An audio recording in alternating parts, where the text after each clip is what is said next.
ಚಿಕ್ಕಬಳ್ಳಾಪುರದ ಪತ್ರಕರ್ತರ ಭವನದಲ್ಲಿ ಇಂದು ನಡೆದ ಸುದ್ದಿಗೋಷ್ಠಿಯಲ್ಲಿ ಮಾತನಾಡಿದ ಭಗತ್ ಸಿಂಗ್ ಚಾರಿಟಬಲ್ ಟ್ರಸ್ಟ್ ಅಧ್ಯಕ್ಷ ಸಂದೀಪ್ ರೆಡ್ಡಿ, ಕಳೆದ ವರ್ಷ ಚಿಕ್ಕಬಳ್ಳಾಪುರ ತಾಲೂಕಿನ ಪರಿಶಿಷ್ಟ ಜಾತಿ ಮತ್ತು ಪಂಗಡದ ಎಸ್ಎಸ್ಎಲ್ಸಿ ಮತ್ತು ಪಿಯುಸಿ ಪಾಸಾದ ಮಕ್ಕಳಿಗೆ ಸಹಾಯಧನ ವಿತರಿಸಲಾಗಿತ್ತು.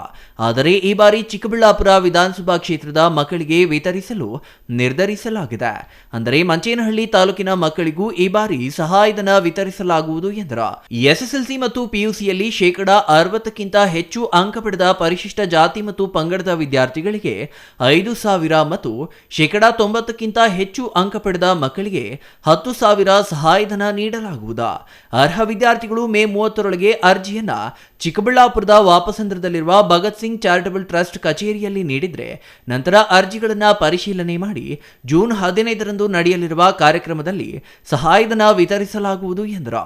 ವಿದ್ಯಾರ್ಥಿಗಳು ಅರ್ಜಿಯೊಂದಿಗೆ ಜಾತಿ ಪ್ರಮಾಣ ಪತ್ರ, ಚಿಕ್ಕಬಳ್ಳಾಪುರ ಕ್ಷೇತ್ರಕ್ಕೆ ಸೇರಿದವರು ಎಂಬುದಕ್ಕೆ ಸ್ಥಳೀಯ ನಿವಾಸ ಪ್ರಮಾಣ ಪತ್ರ, ಅಂಕಪಟ್ಟಿ ಮತ್ತು ಪ್ರವೇಶ ಪತ್ರಗಳನ್ನು ಲಗತ್ತಿಸಬೇಕು. ವಿದ್ಯಾರ್ಥಿಗಳು ಸಲ್ಲಿಸಿದ ಅರ್ಜಿಗಳನ್ನು ಅರ್ಹರನ್ನ ಆಯ್ಕೆ ಮಾಡಿ ಜೂನ್ 15ರಂದು ಚಿಕ್ಕಬಳ್ಳಾಪುರ ಒಕ್ಕಲಿಗರ ಕಲ್ಯಾಣ ಮಂಟಪದಲ್ಲಿ ನಡೆಯಲಿರುವ ಕಾರ್ಯಕ್ರಮದಲ್ಲಿ ಸಹಾಯಧನ ವಿತರಿಸಲಾಗುವುದು. ವಿದ್ಯಾರ್ಥಿಗಳು ಚಿಕ್ಕಬಳ್ಳಾಪುರ ವಿಧಾನಸಭಾ ಕ್ಷೇತ್ರದವರಾಗಿದ್ದು ಯಾವುದೇ ರಾಜ್ಯ ಅಥವಾ ದೇಶದಲ್ಲಿ ವ್ಯಾಸಂಗ ಮಾಡಿದ್ದರೂ ಅರ್ಹರಾಗಿರುತ್ತಾರೆ. ಹೊರಗಿನ ಕ್ಷೇತ್ರಗಳ ವಿದ್ಯಾರ್ಥಿಗಳು ಚಿಕ್ಕಬಳ್ಳಾಪುರದಲ್ಲಿ ವ್ಯಾಸಂಗ ಮಾಡಿದ್ರು ಅವರು ಅನರ್ಹರೆಂದು ಪರಿಗಣಿಸಲಾಗುವುದು ಎಂದರು. 10ನೇ ತರಗತಿಯಲ್ಲಿ ಮತ್ತು PUCಯಲ್ಲಿ ಯಾವುದೇ ವಿಭಾಗ ಇರ್ಬೋದು, ಕಲಾ ವಿಭಾಗ, ವಿಜ್ಞಾನ ವಿಭಾಗ ಅಥವಾ ಕಾಮರ್ಸ್ ಇರ್ಬೋದು, ಮತ್ತು 10ನೇ ತರಗತಿ ಮಕ್ಕಳು 60%ಗಿಂತ ಹೆಚ್ಚಿನ ಅಂಕಗಳನ್ನು ತೆಗೆದಿರುವ ಎಲ್ಲ ಮಕ್ಕಳಿಗೂ 5,000 ರೂಪಾಯಿಗಳ ಸ್ಕಾಲರ್ಶಿಪ್ನ ಹಿಂದಿನ ವರ್ಷ ಕೊಟ್ಟ ಹಾಗೆಯೇ ಈ ವರ್ಷ ಸಹ ಕೊಡೋದಕ್ಕೆ ಡಿಸೈಡ್ ಮಾಡಿದ್ದೀವಿ. ಅದೇ ರೀತಿ ಈ ವರ್ಷ ಅದನ್ನು ಮಾಡ್ತಾಯಿದ್ದೀವಿ. ಅದೇ ರೀತಿ 90%ಗಿಂತ ಯಾರು ಹೆಚ್ಚಿನ ಅಂಕಗಳನ್ನು ತೆಗೆದಿದ್ದಾರೆ ಅವರಿಗೆ ಇನ್ನೊಂದಷ್ಟು ಪ್ರೋತ್ಸಾಹ ಕೊಡೋ ರೀತಿ ಮತ್ತು ಇನ್ನೊಂದಷ್ಟು ಮಕ್ಕಳು ಅದೇ ಒಂದು ಸಾಧನೆಯನ್ನು ಮಾಡಲಿ ಅನ್ನೋದಕ್ಕೋಸ್ಕರ 10,000 ರೂಪಾಯಿಗಳನ್ನು ಅವರಿಗೆ ಕೊಡುವಂಥ ಕೆಲಸನ ಮಾಡ್ತಾಯಿದ್ದೀವಿ.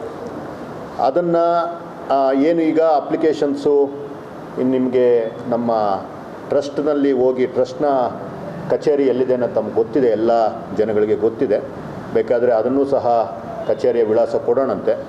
ಆ ಕಚೇರಿಗೆ ಬಂದು ಅಪ್ಲಿಕೇಶನ್ ತಗೊಂಡು ಅದರಲ್ಲಿ ಏನೇನು ದಾಖಲೆಗಳನ್ನು ಕೇಳಿರ್ತಾರೆ ಆ ದಾಖಲೆಗಳನ್ನೆಲ್ಲ 30ನೇ ತಾರೀಕು ಒಳಗಡೆ ಒದಗಿಸ್ಕೊಟ್ರೆ ಅದನ್ನು ನಾವು ಸ್ಕ್ರೂಟ್ನಿ ಮಾಡಿ ಯಾರು ಅರ್ಹ ಅಭ್ಯರ್ಥಿಗಳಿರ್ತಾರೆ ಅಂಥವರಿಗೆ 15ನೇ ತಾರೀಕು ಸ್ಕಾಲರ್ಶಿಪ್ ಕೊಡುವಂಥ ಕೆಲಸವನ್ನು ಮಾಡ್ತೀವಿ.